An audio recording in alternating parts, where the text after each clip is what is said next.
بچی کا نکاح 15 سال کی عمر میں کیا۔ ایک صحابی نے کہا اللہ کے رسول یہ تو چھوٹی بچی ہے۔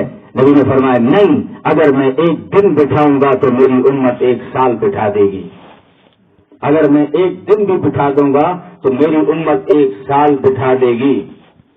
دیکھا ہوگا آپ نے ہمارے معاشرے اور سوسائٹی میں کہ 25-25 سال کی بچیاں ہو جاتی ہیں، نکاح نہیں ہوتے ہیں۔ کیوں؟ بس ہمارے چونچلے پورے نہیں ہوتے ہیں۔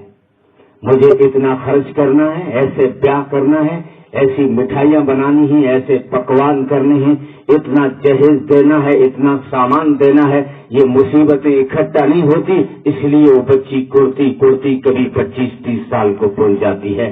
نبی نے فرمایا اگر کسی کی بچی کا رشتہ ملنے کے باوجود، کسی بچی کا رشتہ ملنے کے باوجود اگر ماں باپ نکاح نہیں کر رہے ہیں اور اس بچی کو جو مہینے میں خون آتا ہے اس خون کے بدلے میں ایک نبی کے قتل کا گناہ ماں باپ کے کھاتے میں لکھا جاتا ہے، کتنا بڑا گناہ ہے، کتنا بڑا گناہ ہے۔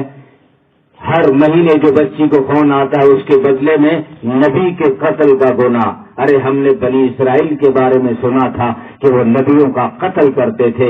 ارے وہ ماں باپ جو بغیر کسی عذر کے اپنے بچیوں کو گھروں میں بٹھائے رکھتے ہیں وہ بھی تو نبیوں کے قاتل ہیں، نبی کی حدیث کی روح سے۔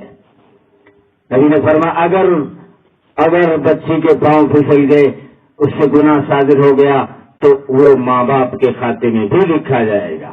فرمایا کل قیامت کے دن جہنمیوں کا خون اور پیپ ان لوگوں کو پلایا جائے گا جو اپنی بچیوں کو بالغ ہونے کے باوجود جو ہے نکاح نہیں کرتے۔ نبی نے فرمایا 3 چیزیں جلدی ادا کیا کرو، جب نماز کا وقت ہو جائے تو اس کو ادا کر لیا کرو، جب بچی بالغ ہو جائے تو اس کا نکاح کر لیا کرو، اور جب جنازہ تیار ہو جائے تو فوراً دفنا دیا کرو، اور کہیں فرمایا تم پہ قرض ہو تو اس کو چکانے میں جلدی کیا کرو۔